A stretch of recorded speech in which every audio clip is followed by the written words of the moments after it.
तुमका या गोष्टीचं वाटतं ज्या मान तालुक्यामध्ये स्वाभिमानी मानदेशी माणसं राहतात त्या मानदेशामध्ये दुधाचं उत्पादन असू द्या 3 लाख लिटरपेक्षा जास्त उत्पादन होतं, या लोकप्रतिनिधीला एखादा दुधाचा संघ आजपर्यंत काढता आला नाही, हे दुर्दैव आपला। मग आमच्या पंजाबी दुष्काळाच्या यातना भोगल्या, आमच्या माय बापाने दुष्काळाच्या यातना भोगल्या, तोच प्रमोटा आमच्या वाट्याला देखील आलेला।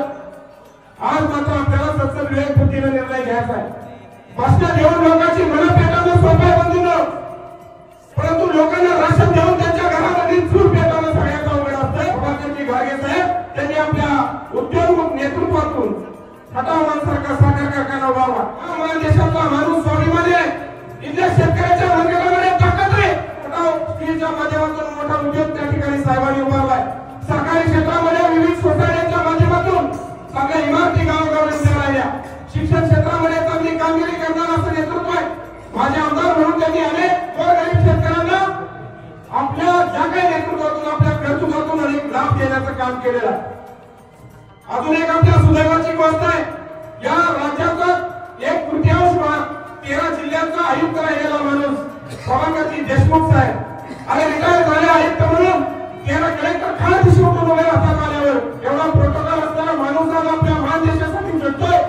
अरे गरीब पार भेटणार आहोत की माय तुझ्यानी फेरीने पाक सारे आणि नारती आहे सुने चंद्रतारे असं म्हणून या महादेशी माणसाला स्वाभिमान जागृत करून गावोगावी पक्ष उभारणी करणारा नेता, कधी त्यांच्या नेतृत्वाचा सन्मान करणारा आणि म्हणून ही वेळ आलेली आहे।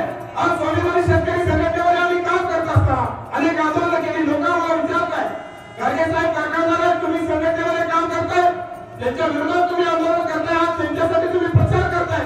आम्ही त्यांना स्वाभिमानाने सांगितलं बाबांनो, गोरगरीब शेतकऱ्यांना कष्टकऱ्यांना त्यांच्या घामाला न्याय देण्यासाठी प्रामाणिकपणे चळवळ करू, परंतु ज्या वेळी या मानदेशी माणसाचा स्वाभिमान दुखावला जाईल, ज्या वेळी आमच्या गोरगरीब जनतेला त्रास दिला जाईल, ज्या वेळी आमच्या भावांवर खोट्या केसेस दाखल केल्या जातील, त्यावेळेस मात्र राजू शेट्टीचे हे करवटमाळे रस्त्यावर दांडका देऊ यांना हकलल्याशिवाय राहणार नाही। ही भावना घेऊन या मान खटाव तालुक्यामध्ये आज फिरतोय। गेली संस्कृती कुठे गेला संस्कार? अरे यशवंतराव चव्हाणांचा वारसा असताना आपला सातारा जिल्हा, क्रांतिसिंह नाना पाटलांचा वारसा असताना सातारा जिल्हा, अरे गोरगरीब शेतकऱ्यांची उडी नागडी पोरं अंगा खांद्यावर घेऊन रयत शिक्षण संस्थेची स्थापना करणारे कर्मवीर भाऊराव पाटलांचा सातारा जिल्हा।